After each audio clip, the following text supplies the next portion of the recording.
everybody, and welcome back to episode 6, I think, of Coffee Chats. Today I'm with my friend Maddie, and we're going to be talking about apprenticeships because I've done a couple of videos about uni and I want to bring in other options as well so people know like what they can do.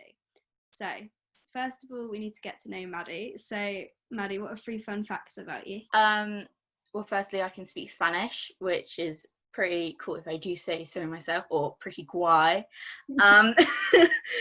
Butchered that pronunciation, just disproved my point.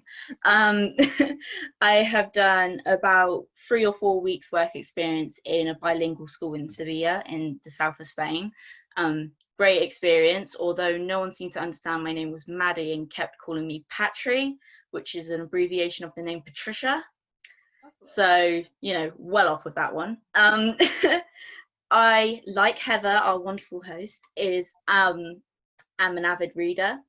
Some of my favourite authors include Gabriel Garcia Marquez, Sylvia Plath, kind of just anything popular as well, usually, you know, just almost finishing the first book of Game of Thrones because season 8 was ruined. I'm hoping the books do us better. Yeah, I think that's my 3 facts. So what is the highlight of your week? I know it's only Monday, but like... Yes, it's only Monday, but I've had a great week so far, you know, no one's died. That's good. But my highlight would probably be I met some like an acquaintance for a friend, and we started talking about cats, specifically our cats. She had one called Roxy with a tortoise shell fur, and I then told her about my cat, Fred, and we laughed about the fact that he had such a serious name, which was, you know, all good fun. That sounds fun.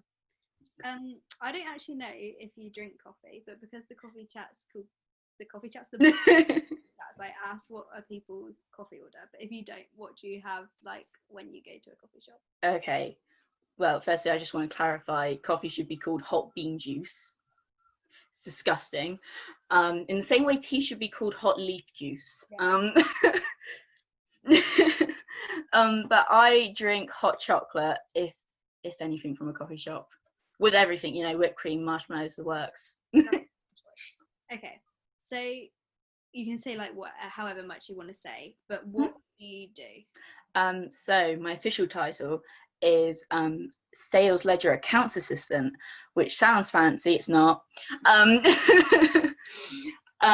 I work in a shared services group, providing the financial services to several different companies. It more or less involves issuing invoices, chasing up payments for said invoices, and getting customers who are very angry because I want payment for invoices. Yeah, okay. So what made you choose an apprenticeship over uni or anything else?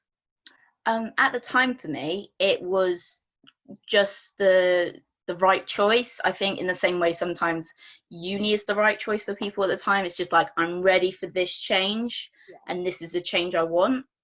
So it made sense to me that you would earn money and gain practical experience in the industry you wanted to end up in. And I was very sure of what I wanted to do. I was like, yes, I'm definitely going to be an accountant because I love spreadsheets, and there's not many people who can say that. Yeah, I definitely think like for your type of, like for what it is, it makes more sense. Yeah, definitely. And it's really interesting because through doing it, you realize that there are lots of other alternative routes in different industries, you know? Yeah. But yeah, it's just interesting. Yeah. So how have you found it so far? So far, it's been a really positive experience, I would say. I've gained skills in communication, teamwork skills, you know, all the stuff that looks good on a CV, you know. But and the people I work with are very nice, very accommodating, I would say. You know, the kind of common rule is don't be afraid to ask for help, don't be afraid to ask questions, no matter how long you've been there. That's good, because I feel like it could be quite daunting to go into it and be like, people are going to know and I'm not. Oh yeah, definitely. First day, I was so scared. Like, I was so nervous. I took in a box of cookies that I'd made to try and break the ice, you know. I was instantly very popular because I brought food, you know. I love your cookies, so I bet I'm very happy. You.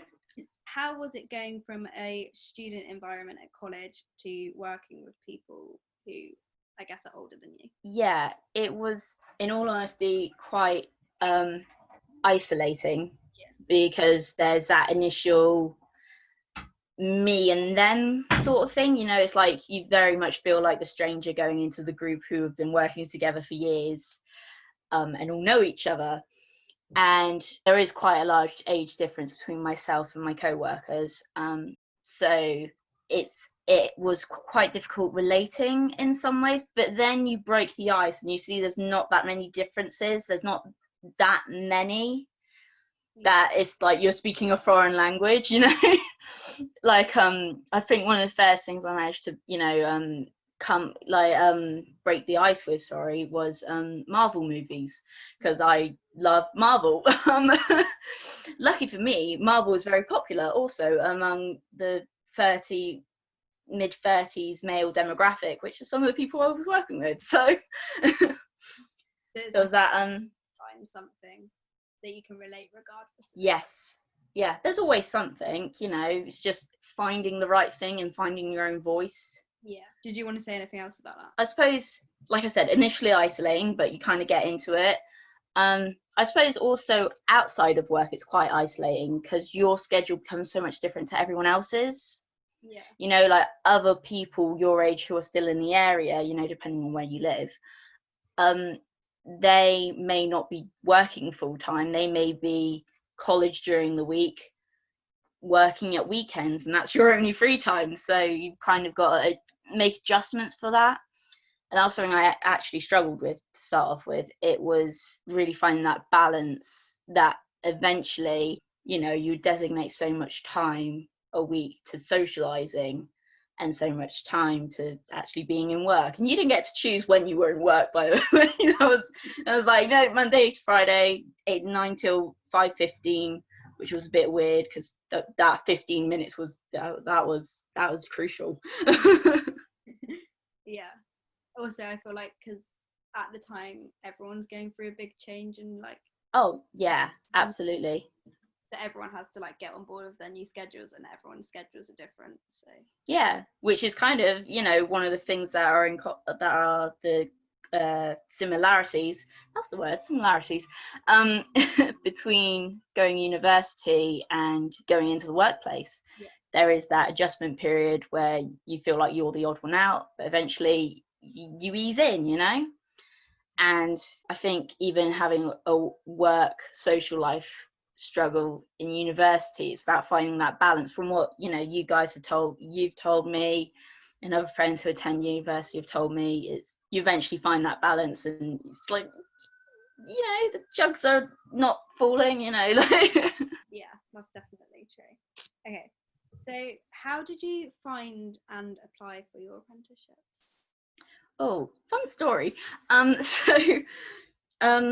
applied to pretty much anywhere that was doing accounting apprenticeships. I went to several different interviews. I didn't get several different job offers.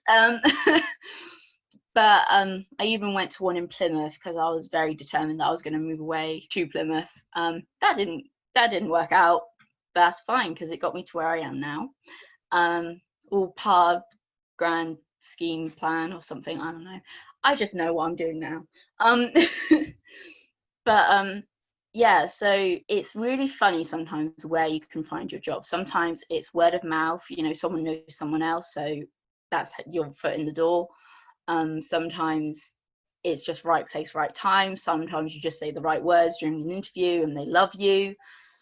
But I actually went to a job fair in Exeter because I'd been in communication with someone over there about possible job interviews, and I learned a bit more about AAT while I was there, which is the qualification I'm doing now, and all that. But there was also a job fair in the college I was attending, and at that job fair I took copies of my CV. I had like 10 copies of my CV, and I remember my mum was saying to me, don't be disappointed if nothing comes of it, you know. But still, I took my CVs and I handed them out to every school, and I asked them to pass them on to their finance department and to ask if they were looking to do any apprenticeships, you know, just pass them on. And if they're looking to do any sort of form of financial apprenticeship for AAT, you know, give me a call. And I got a call, and it was great. And it was kind of out of the blue, and they gave me a call. You know, the initial, should I search the number before I answer, or should I just like not answer it? Luckily I answered it. And yeah, they wanted me to do an interview, so I did the interview over the phone. And then they were like, oh yeah, you don't seem like a crazy serial killer, you know, like, come and see us, you know. So I went and saw them for the face-to-face interview, and that evening they gave me the job offer. They, you know, said they really liked me. They liked the fact I'd shown the initiative to take my CV to that job fair, and that was actually, so they had kind of chased me down in the end to get me to work there. So yeah, and that's where I am now. I think that's a really good story, because most people would probably just think, oh, like, look online, like. Oh no, yeah, I got all the apps. I got like Indeed, I got several others, you know. But and all of them I was constantly, there was even one that was set kind of up kind of like Tinder, you know, like you swipe right if you want to apply for the job. And I was just like swiping right on all the jobs, you know. Sort of a question that's not on the thing, but do you think college gave you the same support as what they gave to the people who were going to university? That says it all, doesn't it? It certainly wasn't promoted, like the apprenticeship route. I very much felt I was going against the flow sort of thing, you know. It's like the natural flow seemed to be from to secondary school to college to uni to wherever, right? And I knew from secondary school that I wanted to do an apprenticeship in AAT, and I only happened to hear about that, right? That wasn't something that was publicized necessarily by the school. It was like, hey, if you want to do accounting, come over here, you know. It was just a stall that I happened to kind of fall upon, and it was like in the corner, and I felt so sad for it when I saw it. It was just like in the corner, everyone was walking by it, even really smart ones. I was like, you would like that, go back, turn around. And they didn't. Yeah. And even when I was in college, actually, you know what, in college, in my accounting class, there were two lessons that there were AAT speakers that came in, and they were like, hey, we also do this at the college. And so in my second year, I ended up doing AAT level 3. But other than that, it doesn't really feel like the apprenticeship route is something that they necessarily encourage. You know, it's everything is geared towards university. Even in tutor. With the fact that we were doing A levels, like, yeah, they expected that's what was going to happen. Yeah, and it was kind of disappointing, because I mean, even during the tutor time when everyone would be getting their applications ready for university, you know, that was the default. That wasn't, you know, I had to raise my hand and say I wasn't going university, and that I was trying to do an apprenticeship. And at that point, my tutor kind of just said, oh, okay. And I was like, so what do I do during this time? What, you know, you're keeping me here. What am I supposed to do? Because the uni stuff isn't what I'm doing. I don't need to apply for a student loan. Like, I'm sure it's very important information to know if you're doing that stuff, but if I'm not doing it. So I was kind of just I was like this AAT stall. I was just kind of put in the corner, you know. And she was just like, you know, just look for jobs. I was like, I mean, I'm already doing that 24/7. I think it's quite important that people know that, because I've heard other people say it that didn't go to our college as well. So you have to be prepared for the fact that you're not going to get as much support. Yeah, it's very much, there are the resources out there. You've got to take the initiative to find them, sort of thing. But, you know, earn to learn, that's a good one to look at. Even as simple as it is, handing in your CV anywhere and everywhere that is involved in your industry, you know, is sometimes a long shot, yeah, but it's better to hit and have a chance of to shoot and have a chance of hitting than not shooting at all, you know. What would your tips be for someone who wants to do an apprenticeship? Well, if they wanted to do an apprenticeship, I would definitely say to look into the industry that they're hoping to go into and see what's available for them. See if there are programs, if there's work experience opportunities, because a business will really value any experience you've got. You know, they will gladly take on someone and shape them, especially so for example, the fact that I work in finance, they kind of liked the fact that I hadn't worked in finance before, because it meant that I could learn their specific system. So you can really play on that, you know, say that you pick up things well, that you're adaptable. You've got to be adaptable. And like I said, I went to several different interviews, you know, well, bit more than several, but you know, and I just never got the call back necessarily. Well, I got the call back telling me I didn't get the job, but I didn't get the call back saying that they wanted me to stay on. So what I would definitely advise is, whenever you have an interview, if you don't get the job, go back to them and ask what it was that meant you didn't get the job, you know, because that's something you can definitely work on, you know. And you go on so many interviews until you get it right, you know. It's like the more interviews you do, the better you become at them, and the more you learn what they're looking for. And it's kind of ignoring the fear of rejection, I suppose. It's like, just because 5 let you down and said no, we don't, sorry, no, thank you for trying, but no, doesn't mean that the 6th one is going to say the same. You know, you've got to keep going, you've got to be persistent and hold yourself accountable, because no one else will. I think especially like some of this I haven't heard you say about before, because I think like everyone was so busy at that time, like sorting all of their different things out. Oh, like, yeah.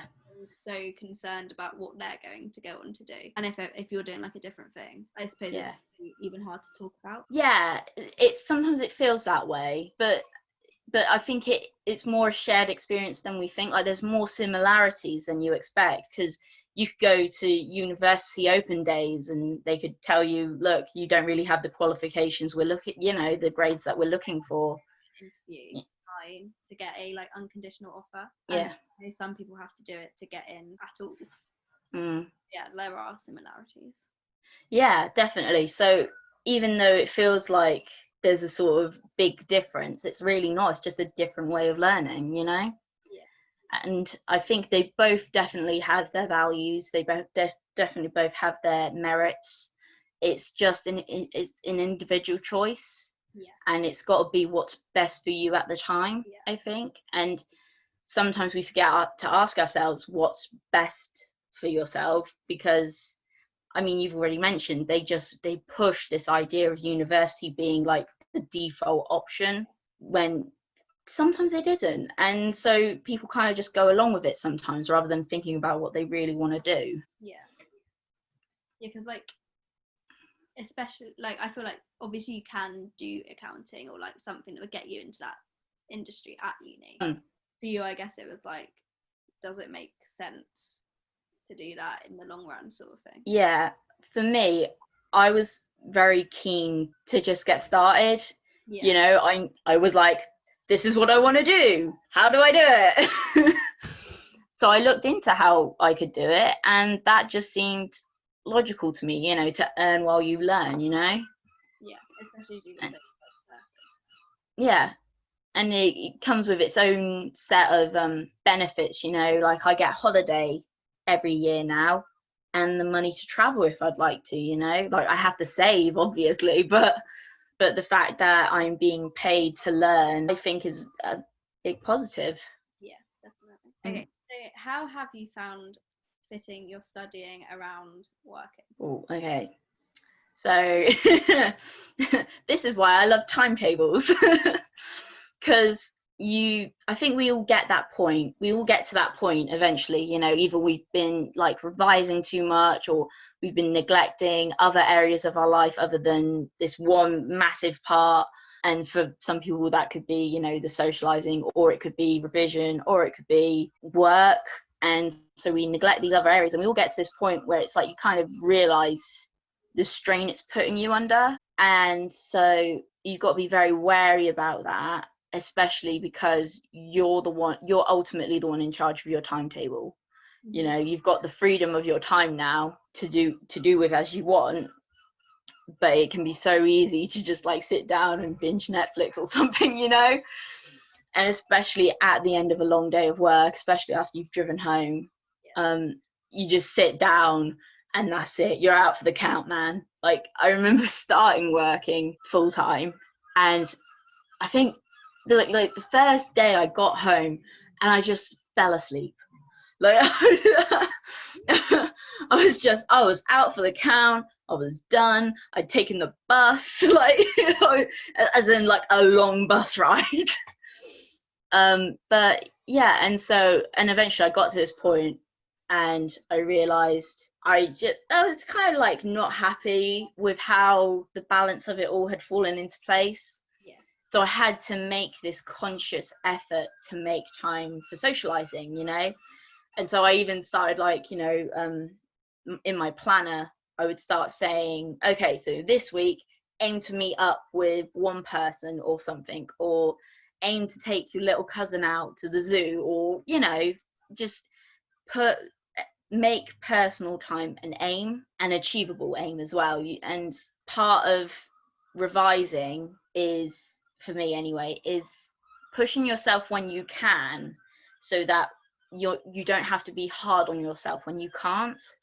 You know, like you very much adjust how much revision you do according to your mood, you know, like how much you're capable of doing at the time. And yeah, so it was kind of figuring that out. It takes consciously thinking about it and then putting it into practice and holding yourself accountable for it, you know, because ultimately, like, you know, you're the one who's arranging to go out and do things, you know. And the other thing with revision is that, you know, you've got to use your time effectively. You've got to figure out what revision works best for you, so that you can make the most of the time, because it becomes something a bit more limited. Like I said, it's a full-time job sometimes in an apprenticeship, and if you don't use that time effectively, you know, you don't have a lot to play with. Am I right in saying that you go to college like one afternoon a week? Yes, so once a week I have half a day off, so I go into work in the morning and then drive to college for the afternoon, and that'll be a lesson 12 till 6, which sounds like a lot. Spread over a week it wouldn't be, but in that one day, yes, it is a lot. You feel it. But yeah, so it's kind of like just another working day, I suppose. Yeah. You know, because your job is revision. And then you have exams as well, don't you? Oh yes, yeah. Got 2 left to go. Hopefully no retakes. But yeah, so the qualification I'm currently doing comprises of 6 modules, which involves 6 exams, strangely enough. So luckily with AAT you can book when you take your exam. Yeah, I know, right? It's quite nice, quite flexible. I mean, that's with the exception of the synoptic. That's usually set dates during the year, and if you don't meet those dates, then it's not so good. Okay, that's good. Right, so I think that's everything about like apprenticeships and stuff like that. Unless there's anything else that you want to add. I don't know. This is a good thing. Okay, so perfect example when I should think about questions and stuff. In interviews, you should always ask a question. That's something that should also be a tip that I should have put in earlier. So in interviews, show an active interest in the company that you're going to work for. Research them before the interview. Show that you've researched them, but not like, here is my essay on the founding of this company. More like, oh yes, well, you know, I had a little bit of a look and it was really interesting, blah blah blah, and exhibit A and exhibit B, and because as much as the company is investing in you, you've got to show an investment in the company, because otherwise there's going to be someone else out there who can either blag better than you can, or or is you know, willing to put in the effort. Okay, so this is last question is something that I ask everyone, and that is, what is the best advice that you've ever been given? Oh, okay. So the best advice I've ever been given, probably from my mum, and it's kind of something that I apply to all parts of my life, you know, or I have at least been trying to, you know. But it's all about like happiness and feeling happiness in the moment, you know. It's like, stop denying yourself happiness in a way, you know. Stop, because we all set ourselves goalposts almost, you know, like, when I get this job, I'll be happy, or when I get a house, I'll be happy, or when I have kids, I'll be happy. It's like, well, if you're always waiting for later, when do you have time to feel happy, you know? And even when we do get those things that we set out to get, sometimes we realize that it doesn't fulfill us. It's not that click moment that makes you happy, you know? And so rather than take the sensible approach, you know, be like, oh, okay, so that didn't make me happy, maybe I should reevaluate what happiness means to me. Usually instead we just move the goalpost, you know. It's like so I've got that job, okay, I'm not happy, I'll be happy when I have a house. And then you get the house, oh, I'm not happy, I'll be happy when I have kids, you know. And then they become disillusioned. But we I don't know why we do it to ourselves, but we keep moving the goalpost. It's like, I'll be happy when? Well, when will you be happy? And so I think happiness isn't necessarily something that is just gonna happen, you know. It's something we've got to make a conscious effort. It's like, if you're sad, you're valid to your emotions entirely, and you deserve to have the right to feel sad. But then you've got to think, what can you do about the situation to stop being sad? You know. And that's something I have had to, like, you know, be like, okay, you're allowed like 48 hours or 24 hours or a week to be sad. But then you've got to pick yourself up and you've got to think, what can I actually do? You know, if you can do something about the situation, put in the effort, because that the feeling you'll get from doing it will make it worth it, you know. So yeah, I don't know, it's kind of, because I feel like everyone could use that at some point in their life. Like, everyone's gonna have a sad time. Oh, definitely. And it's even like, I also like it because it's kind of, you can use it on all sorts of scales, you know. It can be like, you know, there are going to be moments in our life that are like the saddest or just the worst or the angriest that we feel, and we can get caught in those emotions, you know. It's almost like they just like kind of will cling to you, and and you don't know what to do because it kind of blinds you for a moment or two, you know. But then you've got to eventually get up and think what you can do. And sometimes what you can do is like ask for help, you know. It's not, you are responsible for your own happiness, but you're not responsible to know how to be happy, you know. You need like in space together. Yeah, you've got to be the one taking the steps to get whatever you need to get wherever you need to go. Yeah. The thing that this YouTuber I watch talks about, which kind of links, it's called like casual magic. So it's like, no matter how sad you're feeling, like you might look outside and there might be like a butterfly or something, and then you're like, oh, there's a butterfly, that's nice. Or like you go for a walk and like the light's nice or whatever. I feel like that's just appreciating the small things. Like no matter how sad you're feeling or how angry or like whatever's going on, you can still look outside and be like, that's a pretty flower or something. Yeah, definitely. Okay. Oh, there's a pretty cat. Right. Okay, so that's everything that I wanted to talk to you about today. I think it's been really good to have a different perspective on. I was just going to say, I think what you're doing with this show is really amazing, really. I can't really think of another word. It's like, you know, I think it's great, and I think a lot of other people think it's great, you know. It's interesting, and like you said, it's good to have different points of view and everything. And it's nice that you've created a format or a forum where, you know, we can talk about these things, you know, without a right and wrong side, I suppose, you know. So, you know, keep going, you're great. Okay, well, I'm gonna go because I need to have my tea. Oh, okay, fair enough. My cat is calling for me, so I also have to go. I'll catch up soon. Yes, we should, definitely. Thank you. Okay, cool. Bye.